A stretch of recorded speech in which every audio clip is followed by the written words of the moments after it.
Okay, Chef, what are we making today? So we're gonna make our famous French dip sandwich. I don't know how famous it is, but we're gonna make our French dip sandwich. All right, how do we begin? So we have some prime beef that we've rotisseried. So you're gonna put some mayonnaise, a little bit of mayonnaise on one side of the bread. Done. And then real liberal salt and pepper. On here. Yep, yeah. Whoa. All right, that's gonna be. You said liberal. Is that too much? No, it's gonna be perfect. Okay, yeah, good. I like that you're mushing You it in. you gotta get it all Just in there. put the meat on. Okay. And then we just give it a cut through.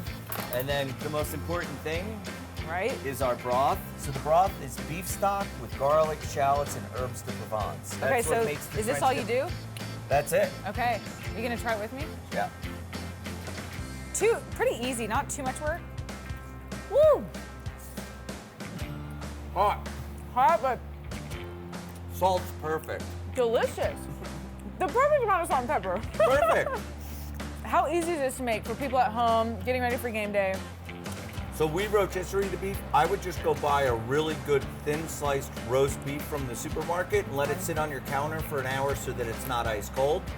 And then just toast your bread in a non-stick pan with a lot of butter. This is all easy. So easy, and you can make like 10 of these and just put them out, and then if you want, you put your broth in a crock pot. People come up and ladle that into a little bowl. It's perfect for the winter too. Cold game day by the fireplace watching the Broncos. Is there a specific type of bread you suggest? Any good baguette, like that's not too crunchy, because you don't want it crunchy. You just want nice, soft, buttery. The butter is the key. Magnificent, right? Chef, delicious. Thank you so much. Thank you so much.